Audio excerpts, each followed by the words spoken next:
Oi, pessoal, boa noite.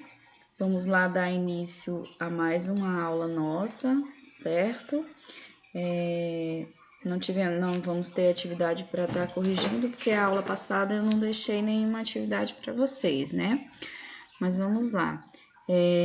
Na aula passada, a gente já tinha visto aqui a questão das contas do ativo, né?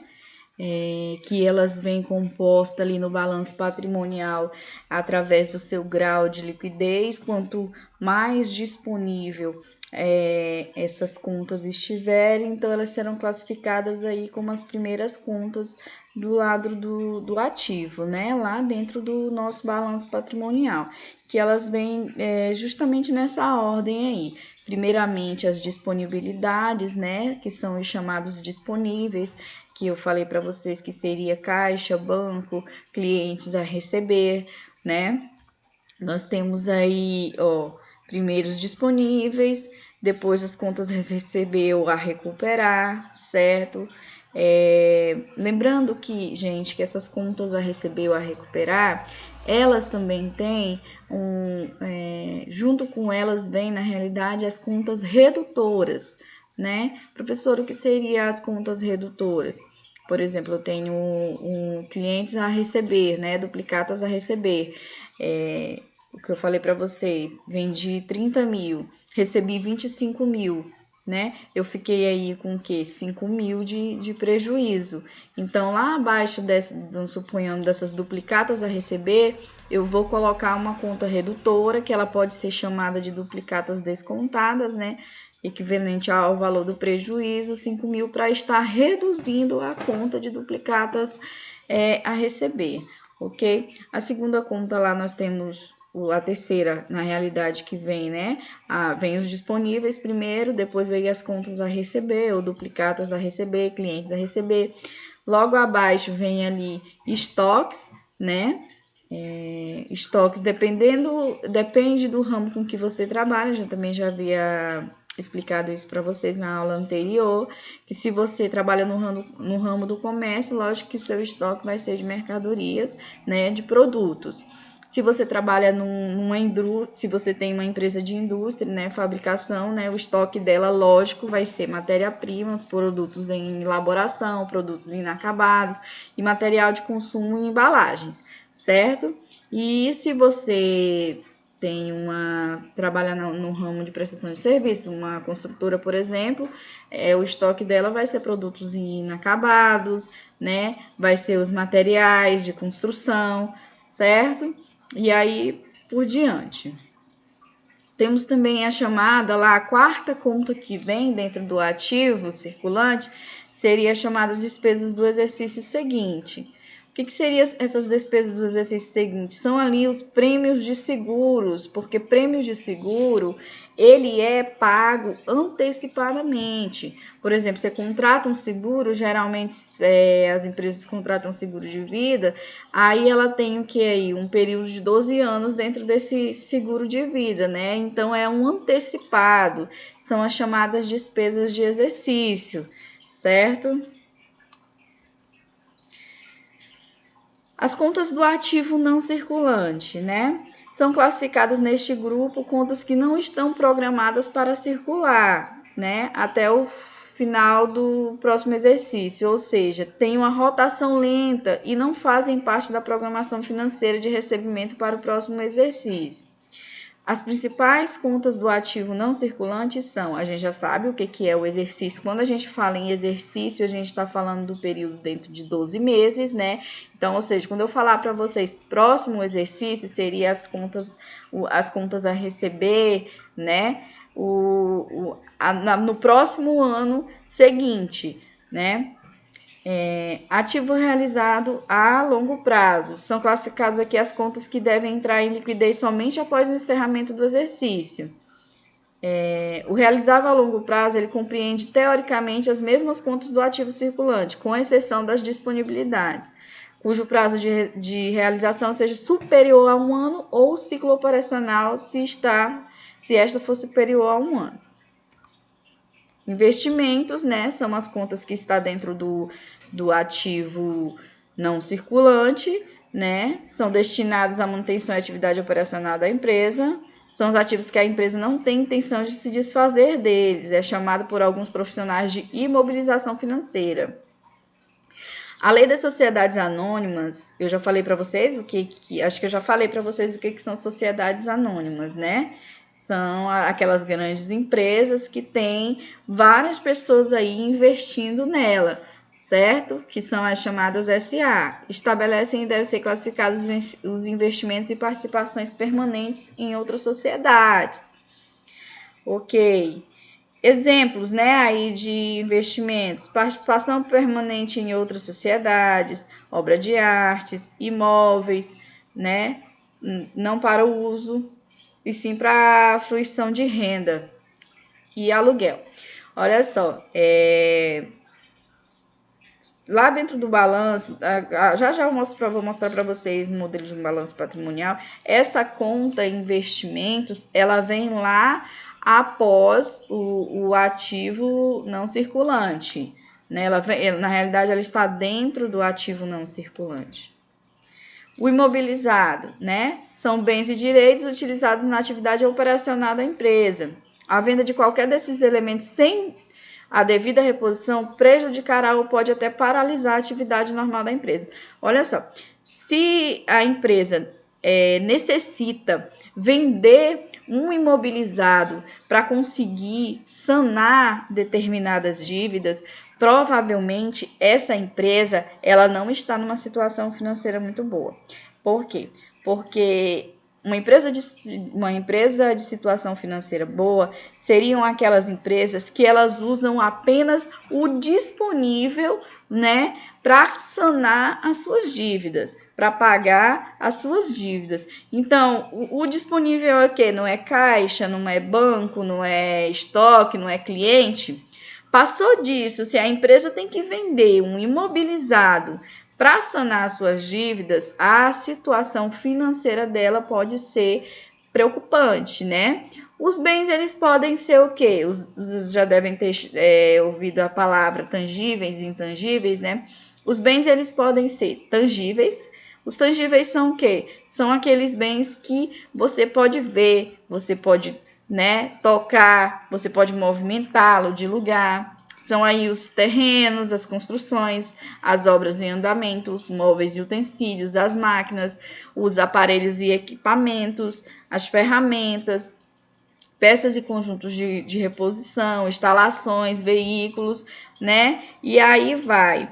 Quais seriam as contas redutoras aí desse veículos? Porque, por exemplo, você compra um veículo a 100 mil reais, compra uma máquina, suponhamos, a 100 mil reais. Ela vai estar no seu imobilizado, máquinas e equipamentos, 100 mil reais. Só que nós sabemos que o valor que você vai vender futuramente esse produto não é exatamente o valor que você comprou, porque vai haver aí uma chamada depreciação do veículo. E aí que entra a conta redutora do imobilizado, né? Depreciação de veículo, depreciação de imóveis e equipamentos, de depreciação de máquinas e equipamentos, pode ser chamada de amortização ou exaustão acumulada, depende aí da conta. Essa depreciação também vai vir dentro do ativo como uma conta redutora. Tenho lá 100 mil de veículos, vem logo abaixo a redução desses valores, né? A conta redutora de máquinas de veículos. Observação: o que distingue o subgrupo de investimentos do subgrupo de imobilizado? Investimentos e imobilizados. Apesar de ambos serem aplicações de natureza permanente, sem intenção de revenda, o fato é que a alienação dos valores do subgrupo investimentos não prejudica o andamento normal das atividades, né? Por exemplo, se você decide vender uma obra de arte que é chamada, que está lá dentro do investimentos, ela não pode prejudicar tanto, né, o andamento da empresa, né, o andamento das atividades da empresa, quanto você vender uma máquina e equipamento. Uma obra de arte você pode se desfazer com mais facilidade. Agora, se você vende um veículo, uma máquina da sua empresa, né, como vai fazer para trabalhar? Como vai fazer para produzir? Né, se você está tendo que se desfazer de uma determinada máquina ou de um determinado veículo, certo? E tem também os chamados os bens intangíveis, né? São bens que não possuem matéria ou corpo, portanto, elas não podem ser tocadas fisicamente. Um ativo satisfaz o critério de identificação em termos de definição de um ativo intangível quando for separável, ou seja, puder ser separado da entidade vendido, transferido, licenciado, alugado ou trocado individualmente ou com um contrato ativo ou passivo relacionado, independente da intenção do uso pela entidade ou não. Nesse caso aí, ó, um bem intangível, que ele pode ser alugado, trocado individualmente ou com contrato, suponhamos um ativo intangível, seria a marca do McDonald's, né? Nós sabemos que o McDonald's ele é uma marca que outras pessoas tentam imitar, mas não conseguem, porque o que está ali, a validade é o nome McDonald's, a validade é a marca McDonald's. Então, por isso, ele criou essa rede aí de mercados e ele é valorizado, porque ele já fez, né, vamos dizer, o nome dele, certo? Entre aspas. E aí, o que vale hoje? É o sanduíche? É a mercadoria McDonald's ou é a marca McDonald's? Aí, isso é chamado um bem intangível. Resultar de direitos contratuais ou de direitos legais, independentemente de tais direitos serem transferíveis ou separáveis da entidade ou de outros direitos e obrigações. Nós vamos passar agora para as contas do passivo. Gente, lembrando, ativo nós sabemos que são bens e direitos. Passivo agora, nós sabemos que são as obrigações, né, mais o patrimônio líquido, certo? Qual é o nosso objetivo nessa aula? É conhecer a classificação das contas do grupo patrimonial do passivo, né? De que forma também elas são classificadas? Porque também está na legislação a forma com que elas, a ordem como que elas têm que estar vindo, né? Dentro do balanço patrimonial. Olha só, no passivo são registradas obrigações da empresa com terceiros, tecnicamente chamadas de exigibilidades. Né? As contas do passivo são nada mais, nada menos do que as exigibilidades, que são os exigíveis que vocês terão que sanar, né? As contas que as empresas terão que pagar. Assim, o jargão técnico exigível total ou exigibilidades é a soma das obrigações da empresa, incluindo aqui as dívidas de curto e longo prazo. Recomenda-se que a classificação siga a ordem decrescente do grau de exigibilidade. O que seria aí essa ordem decrescente do grau de exigibilidade?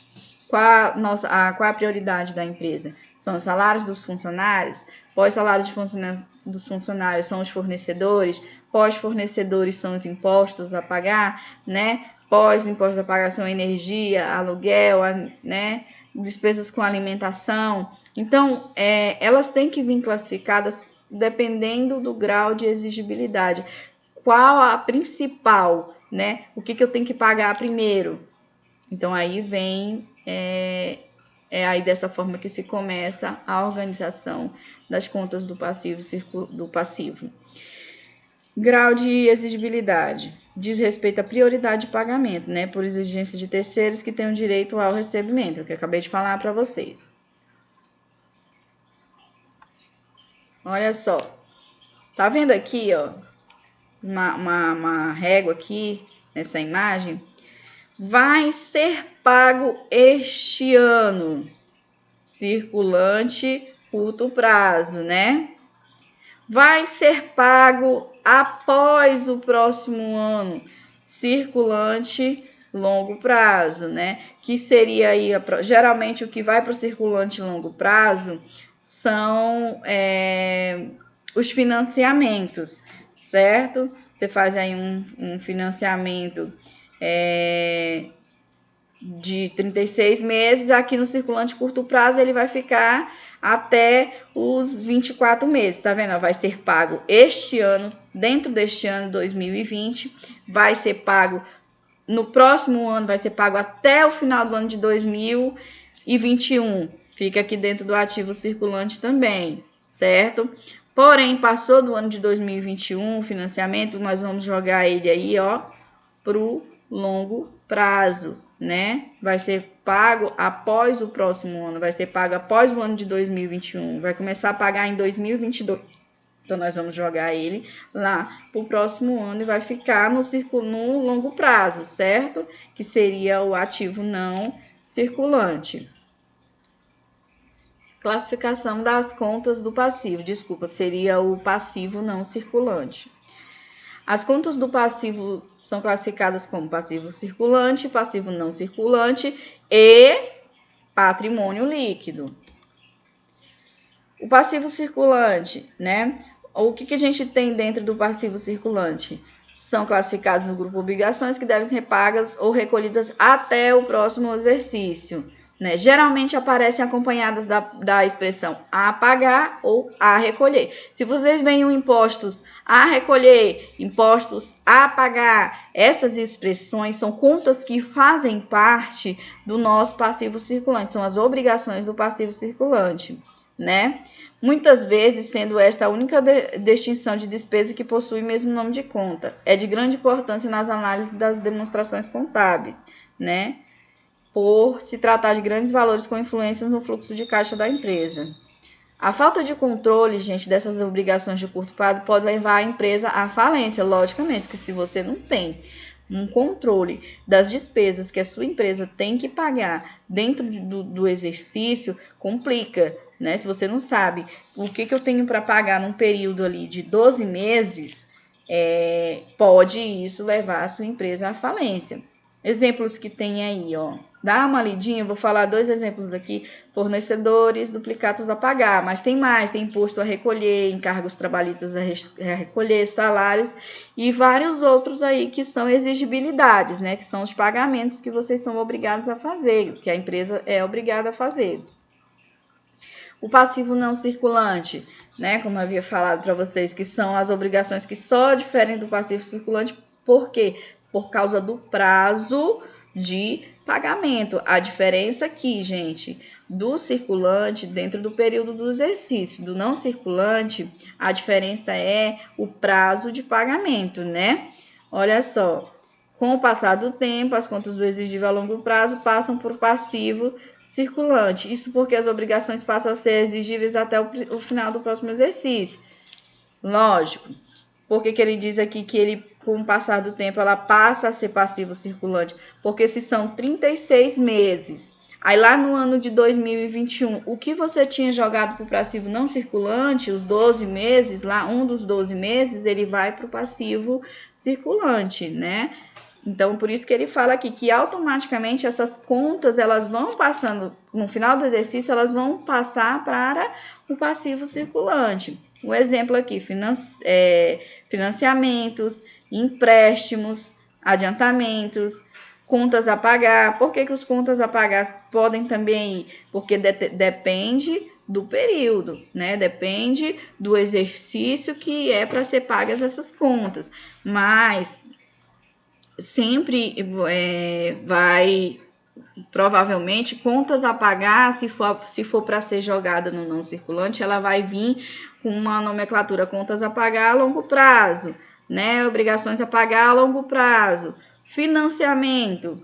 O financiamento, se vier só assim, financiamento é dentro do circulante.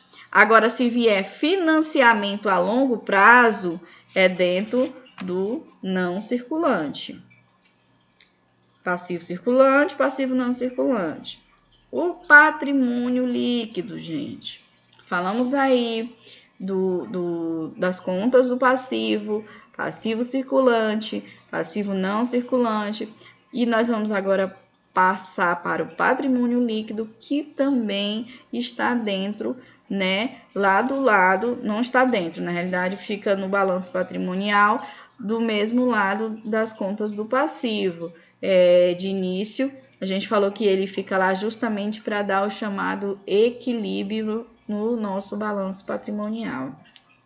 O grupo das contas é o grupo de contas que, embora não seja considerado exigível, está vinculado ao passivo por se tratar de uma dívida da empresa para com os sócios. Olha só, o patrimônio líquido ele está formado aí de capital, de reserva legal, de lucro ou de prejuízos, né, acumulados. E capital social, ele de certa forma, ele não é uma obrigação para com os sócios, né? Então, por isso que ele está lá do lado do passivo, tá?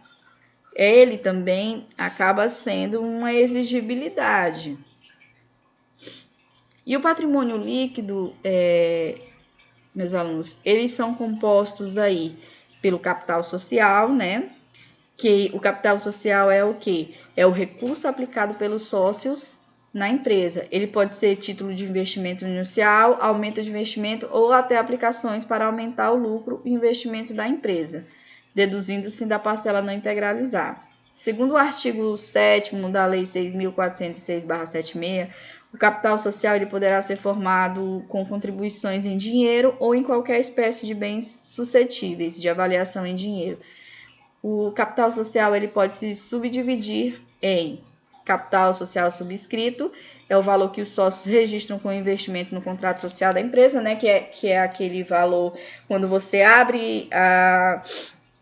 quando você cria a sua empresa, você tem que ter um determinado capital. Esse capital, quando você cria a empresa, que ele fica ali dentro do contrato social da empresa, ele é o chamado capital social subscrito, né? Que é aquele capital inicial, capital para abertura da empresa.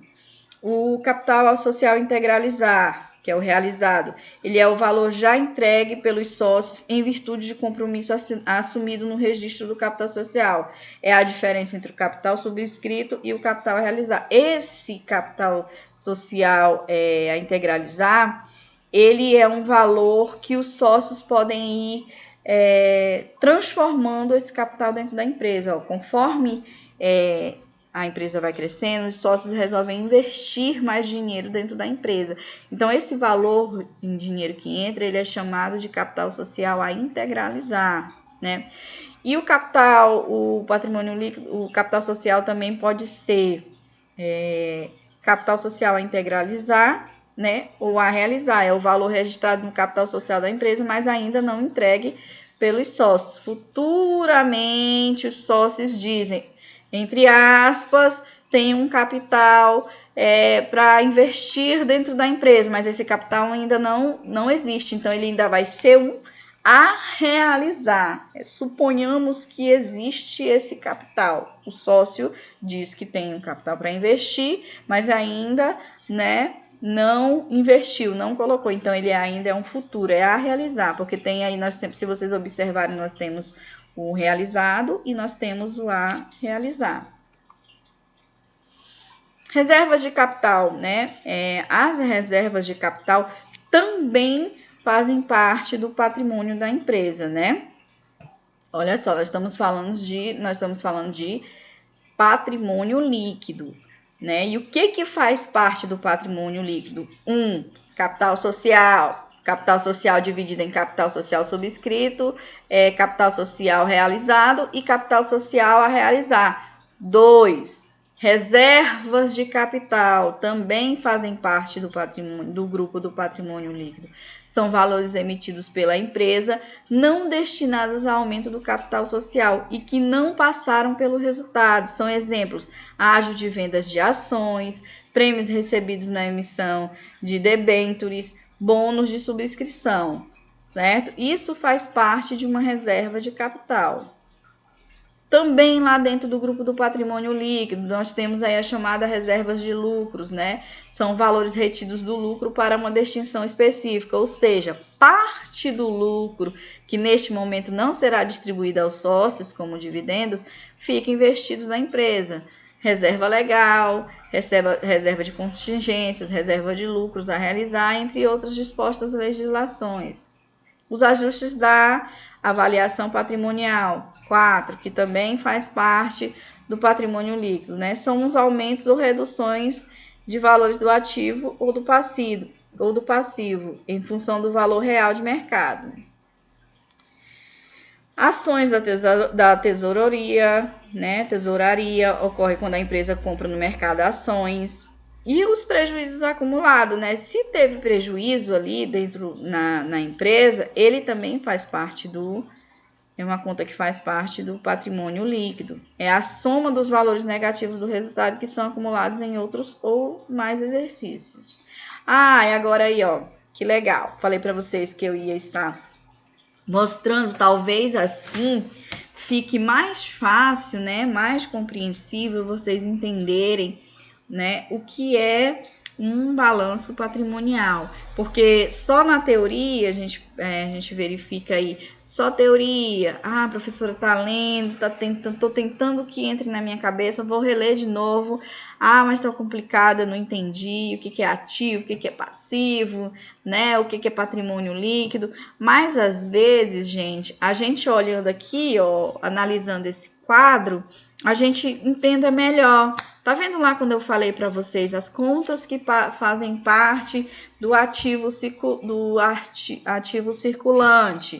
né? Olha só, disponibilidades, que essas disponibilidades ela pode vir também como o nome caixa, né? Ou com o nome banco, pode não vir a conta disponibilidade, mas ela pode vir aqui caixa, banco, né? Duplicatas a receber, estoques. Tá vendo aqui que essas são as contas do disponível, que essa disponibilidade para mim está mais fácil, né? Ó, por exemplo, aqui seria o que eu tenho no caixa, seria o que eu tenho no banco.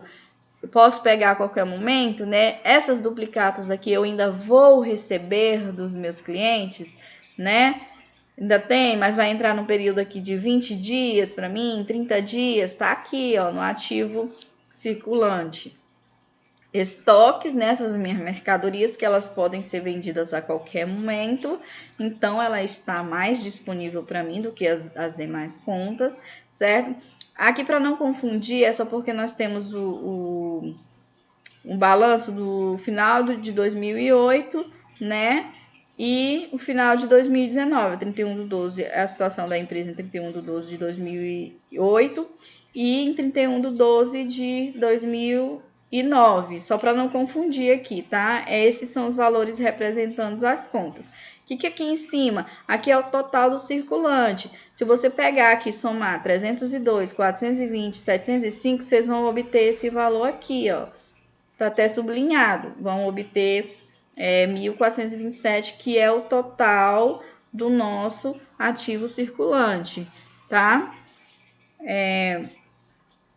Nós temos aqui duplicatas a receber, tá? Nós temos aqui investimentos, nós temos aqui imobilizado e o intangível, né? Lembra lá dos bens tangíveis, bens intangíveis, isso daqui provavelmente são marcas e patentes, né? São pesquisas em desenvolvimento. Então, isso daqui é o chamado bem tangível. Ele está o que? No grupo do não circulante. Lembra que nós temos dois grupos, ativo circulante e ativo não circulante.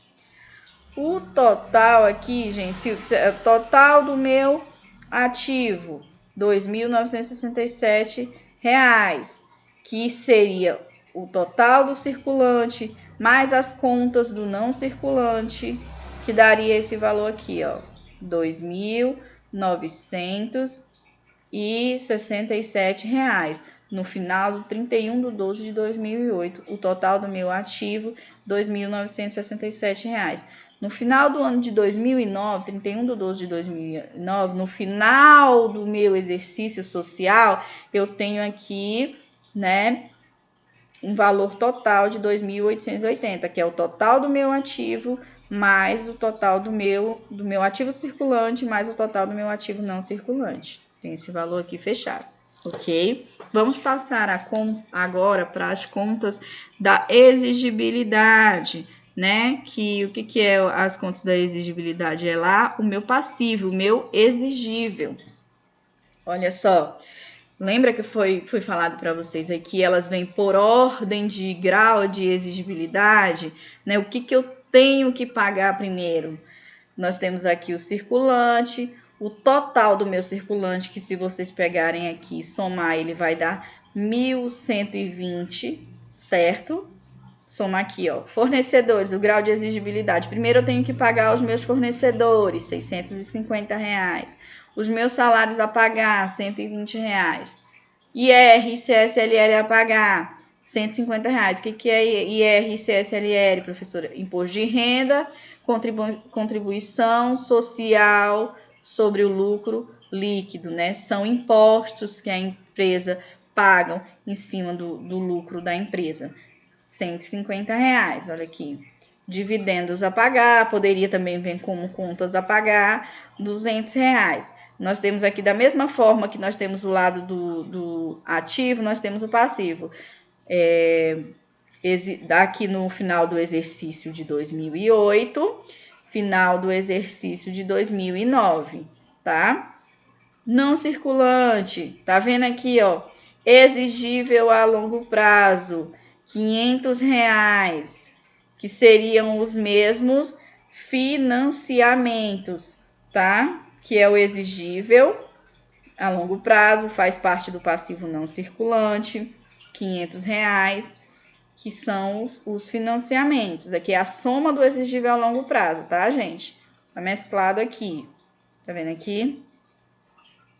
Bem que ele não colocou o valor do não circulante, mas para saber o total do valor do não circulante, vocês somem aqui, viu? Poderia ter colocado aqui mesclado também. Deve ser que foi alguma coisa errada aqui, que ele mesclou isso daqui, mas o certo seria somar aqui o total e colocar aqui, ó, e mesclado, tá?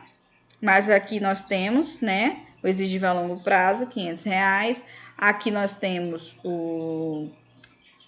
no final do exercício de 2009, 31/12 de 2009, já temos aqui R$381, certo? O patrimônio líquido, R$1.347. Olha só, gente, peguem esse valor aqui total do ativo, menos o total de todo o passivo, o que seria todo o passivo? Circulante e não circulante, certo? Para vocês verem o valor que dá, para vocês verem se não dá aqui esse 1.300, se fecha 1.347. Vocês façam essa continha em casa e me digam se vocês encontraram. Que o patrimônio líquido, a fórmula dele é ativo menos passivo, certo? E o que representa esse patrimônio líquido? Aqui o nosso balanço está falando que R$1.000 é o capital social. Por que eu sei que R$1.000 é o capital social? Porque foi o capital que eu fiz a abertura da minha empresa. Então, capital social eu já sei que é R$1.000. E 347 desse valor aqui de 1.347, ele está representado de reserva legal. Que são feitos cálculos, né? Tem os investimentos lá, tem a conta da reserva legal, que foi mostrado para vocês. Então, desse patrimônio líquido faz parte R$1.000 de capital social e 347 de reserva legal. Tá vendo aqui que o patrimônio líquido mantém R$1.000 aqui, ó, de capital social? E já a reserva legal ela já aumentou, 458, porque esse capital social aqui da empresa, ele só pode ser atualizado se houver investimentos para o aumento do capital, que seria aquele integralizar, né? O realizado. Tá ok? Fechou? Nós temos uma atividade para responder que seria essa atividade aqui, certo? Só que para responder essa atividade, vocês terão que estar voltando lá na apostila de vocês, eu não sei se foi a segunda ou a terceira aula, quando a gente fala de aqui, ó, de situações, né? Das situações do balanço patrimonial, quando ela vem a ser positiva, negativa ou nula, tá? Situação líquida positiva ou superavitária, né? quando o ativo é maior do que o passivo, ou seja, o patrimônio líquido ele vem a ser maior do que zero. Aí, quando o patrimônio líquido, o passivo é maior do que o ativo, né? Que o patrimônio líquido ele é menor que zero, né? Que é a situação negativa. Ou quando a situação é líquida nula, quando a situação é zerada, onde passivo e ativo eles se encontram e são valores iguais, né? Tudo que eu tenho de ativo cobre exatamente o meu passivo, né? Então zera aí, certo? Vocês vão ter que voltar essa aulazinha aqui, ou voltar na apostila, para conseguir responder essa nossa atividade aqui. Eu vou estar passando agora para vocês ela em PDF no grupo, certo? Mas olha só, encontre a situação líquida patrimonial. O que vocês vão fazer aqui? Vocês vão dizer se ela se ela é nula, né? Se ela é negativa, se ela é positiva ou se ela é nula, tá? Que nula é zero. Olha só, como professora, tudo que é positivo, caixa, banco, duplicatas a receber, impostos a recuperar, vocês vão somar tudo que é positivo e aí depois vão diminuir tudo que é negativo. O que é negativo? Que é para pagar, lembra? Se eu tenho que pagar, é negativo. Se é algo que vai entrar, é positivo. Então, vai somar tudo que é positivo e diminuir de tudo que é negativo. Dependendo do valor, se o valor der negativo, então a posição ela é nula, líquida ou negativa, nula ou positiva, certo? Vocês vão descobrir aí fazendo esse cálculo, porque agora vocês estão usando números, tá? Dúvida, manda mensagem para a professora, tá bom? Que a professora ajuda. Classifique a conta e apure a situação patrimonial líquida. Ok. 1 para bens, direito ou obrigações. 2 para positivo ou negativo. 3 para ativo ou passivo. Caixa, certo? Caixa, ela é bem, direito ou obrigação. Isso a gente já sabe. Aí você vai colocar aqui, se é bem, coloca bem, se é direito, coloca direito, se é obrigação, coloca obrigação. Ela é positiva, caixa é uma conta positiva ou negativa? Coloca aqui no 2. E a outra aqui, ela é ativa ou ela é passiva? Gente, nós já sabemos que se caixa é um bem, né? Vamos colocar, caixa é um bem. Ela é positiva se é um bem. E se ela é positiva, automaticamente ela é ativa, certo? Lembrando aí.